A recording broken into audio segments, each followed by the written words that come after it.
All right. Hey, everyone. This is Laura Cullen. I am a board member with Join Janesville, and I'm here with Nick Centra from Centra Family Chiropractic.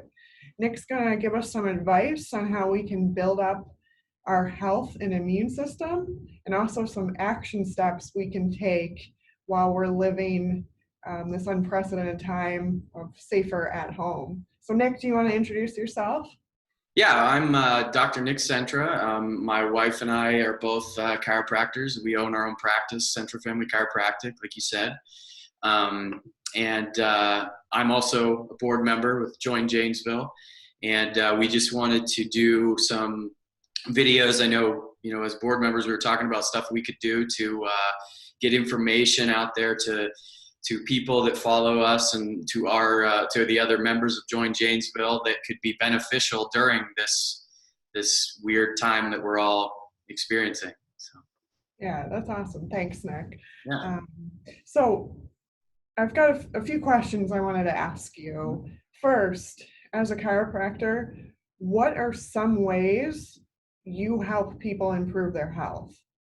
Yeah, so a lot of people, when they think of chiropractor, going to the chiropractor, they associate it with things like back pain and neck pain. And we have a lot of patients that come to us for those type of issues, and we get great results, with those type of issues. But in our practice, we're kind of unique in the way that we see patients that have all kinds of different other issues that people wouldn't even think of going to a chiropractor for.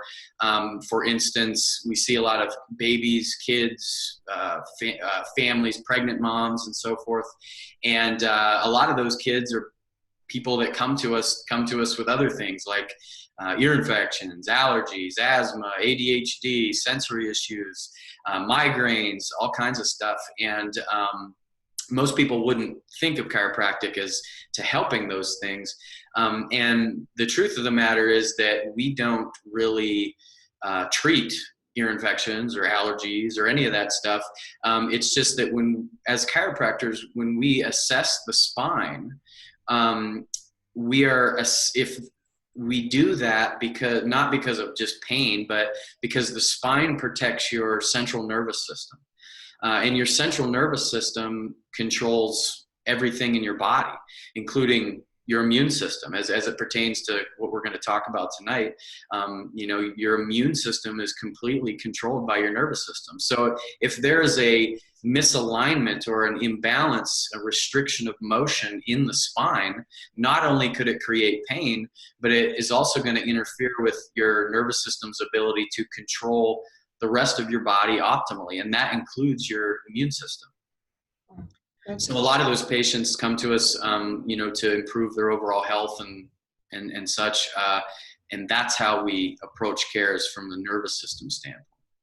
Yeah, okay. I have heard about people using chiropractors for their babies when they have trouble sleeping. Yeah, Thankfully, I haven't had to do that yet, but it's always something I've thought of. yeah. We just had a baby that was born on the 17th, so about 5 days ago. She came in for her first adjustment today. Her parents both come in. The mom came in through pregnancy, and they brought their little 5-year-old baby in, so I got to adjust her this morning. So Wow, crazy. yeah. So in general, what factors contribute to whether a person feels or gets sick? Yeah, so we're all watching the news and we're all looking at different, Facebook articles and all that stuff. And a lot of the reports are showing that people that are infected with this coronavirus, they're reporting that about 50% of all these people that have this virus have no symptoms whatsoever. They have zero symptoms. And then the other 50%, the majority of those people have mild to moderate symptoms, fever, maybe they're tired a lot, a sore throat, a cough. And then a small percentage of people have fatal, symptoms, right? And the question that I bring to mind and that a lot of people might be wondering is, what's the difference? Like, why are half of the people that get infected, fine. They don't even hardly know they have it, right? But then the other people are affected differently. And I think that the public is kind of led to believe that it's almost like random or like luck, right? Like, oh, you're unlucky because you had a fever and that this person isn't. And in my experience, in my study of the immune system and how the body works and such, I believe that it's not luck at all. It's the virus is a constant. It's the same for everybody. It's not any more aggressive or potent for a 90-year-old than it is a 30-year-old or a 5-year-old or a 50-year-old. The difference is the host, is the person, right? So with the virus being the same, the difference between those 50% and those other people is that those people that aren't experiencing many symptoms, their immune system is killing this virus off, and they don't even know they have it because their immune system is strong. It's built up and it's able to fight that. So that's what, and it's not just for the coronavirus, it's for any virus. The more things that you can do to build up your immune system, the less you have to fear a situation like we're in right now. Yeah. So Nick, what are some ways that you would recommend or suggest that we can build up our immune system? Yeah, so one of the things, I'm going to start with some things that lower our immune system, and that's one of the biggest things is stress. We all know that when you're stressed, your body doesn't function as well, and your immune system doesn't either. So this is a very tough time to not be stressed, right? There's people that are, losing their jobs. There's people that are experiencing a decrease in pay. The uncertainty about the future. I mean, all of these things create stress, emotional stress for us. So one of the things that we can do to combat that stress is exercise. And the way that it does that is when we are in a state of stress, or you've heard the term fight or flight. Yeah. So that's a stress response. So when we are stressed, our body floods our bloodstream with stress hormones because our body thinks that we're going to fight or flight. So by exercising, you can actually, I guess you say, burn up those stress hormones and actually put them to use, as opposed to just letting them linger for long periods of time. That's where our immune system suffers. And it's a tough thing to do because gyms are closed and all that stuff.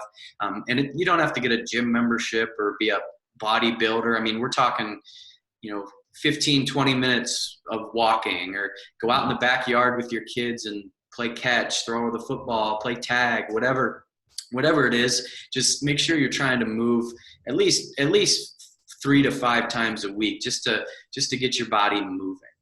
Mm-hmm. A couple other things, and these are pretty simple, is diet. Okay.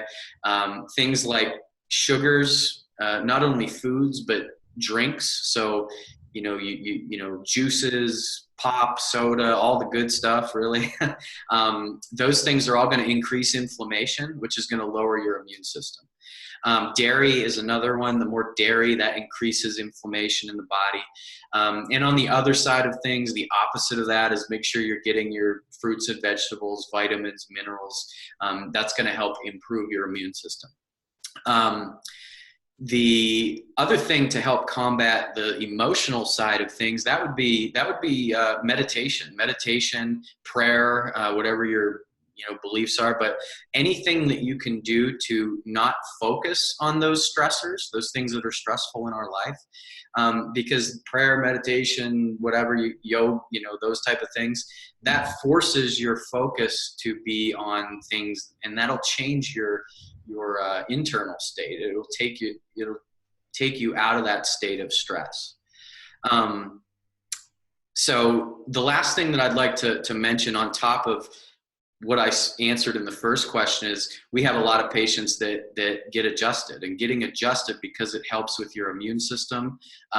This isn't a plug for myself. I mean, many people, if you go to a chiropractor, continue going to the chiropractor during this time, because that's going to help boost your immune system. And then I just wanted to end here by listing a few supplements that are good. So one thing that is very good is colloidal silver. Have you ever heard of that? Oh, I haven't. No. So a funny, interesting story is back in the old days when farmers used to deliver milk to the front door, they put it in a glass jug, and that's how they, that didn't happen while we were alive, but way back when. So farmers would actually put a silver nickel or a quarter or whatever in the bottom of the milk jug, because the silver binds with any pathogens that could be created in the milk, so it would preserve it. So colloidal silver is just a solution. It's a silver solution that's diluted, that you can give to your kids or yourself as an adult. But the silver kills virus, bacteria, all of those things. It's a very good supplement. You can get it at Basics. You can order it online, but it's very good for those type of things. Would there be any, when you start taking that, like anything that you notice right away, or you know what I mean? Like no impact right away? Well, I mean, it depends. Yeah. I mean, you might notice impact right away. Everybody's going to respond differently. But yeah, the one thing that I always tell patients, if you Google colloidal silver, you're going to see a guy come up with a blue face and, because some people say that it's going to like turn your skin blue, but that's ridiculous. It's not going to do that unless you like drink a gallon of it, right? So you use colloidal silver, 3 times a day for a couple days until you're feeling better, or even if you start feeling sick, you can take the colloidal silver. You take just like a teaspoon of it, put it on your tongue, let it sit there for about 30 seconds, and then swallow it. It's a very good natural way of fighting off bad germs. Vitamin C is huge. Vitamin C is very important. Vitamin D is super important for a lot of things, but your immune system for sure. Your body actually creates vitamin D from sunlight. So since we're not able to be outside very much, we don't get a whole lot of vitamin D. So vitamin D is very important for everybody, regardless of the time of year. So vitamin D, vitamin C, colloidal silver, echinacea is another herb. Echinacea is very good for the immune system. Zinc. Zinc is also very important, and magnesium. Those are a bunch of different things that will help boost your immune system. Great. Awesome, Nick. Thank you so much for sharing really good tips on how we can all improve our immune system and just stay healthy.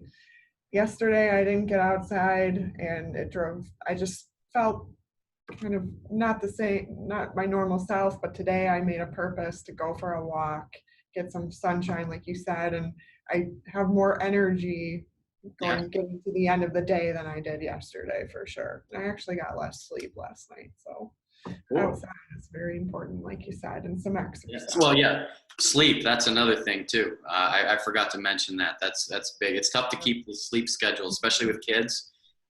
It's tough to keep those on routine during this time. So well, thank you for having me, and we will talk to you soon. Sounds good, Nick. Take care. Yep.